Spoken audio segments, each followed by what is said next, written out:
దీన్ని ఇప్పుడు ఇట్లా స్వాధీనం చేసుకున్నటువంటి భూమిని ఏ బడా కాంట్రాక్టర్లకు ఏ అధికారంలో ఉన్నటువంటి రాజకీయ నాయకులకు కట్టబెట్టేటువంటి ప్రయత్నాలు చేయొద్దు.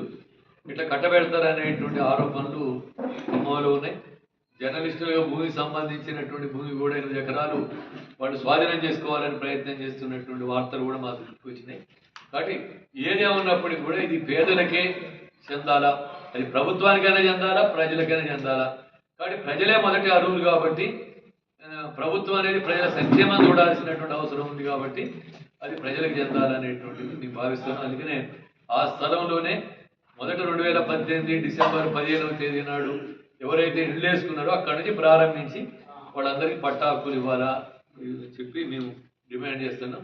అదేవిధంగానే ఎవరైతే నిజంగా ఏదైనా పార్టీ ప్రజా సంఘం ప్రజల తరపున నుండి పోరాటం అనేటువంటిది ఒక ఎత్తు అయితే అది నిజాయితీగా ప్రజల తరపున పోరాడాలా, మరి ఆ పార్టీ చేసిందా, కొంతమంది వ్యక్తులు చేశారా, ఓ ముఠాగా ఏర్పడి దందాలు చేశారనేటువంటిది మాకు పరిశీలన చేయాల్సినటువంటి అవసరం ఉంది. కానీ మొత్తం మీద అయితే పెద్ద ఎత్తున దందా జరిగింది అనేటువంటిది మా దృష్టికి వచ్చినటువంటి విషయం.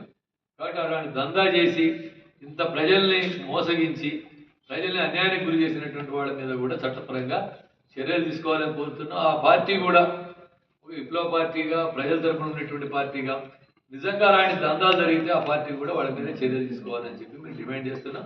ఒక ప్రజాస్వామిక మేధావుల బృందంతో అక్కడ ఏం జరిగింది అనేటువంటిది ఒక విచారణ జరపాల్సినటువంటి అవసరం ఉందని కూడా ఆ పార్టీకి ప్రజాస్వామికవాదులకు మేము కోరుతా ఉన్నాం.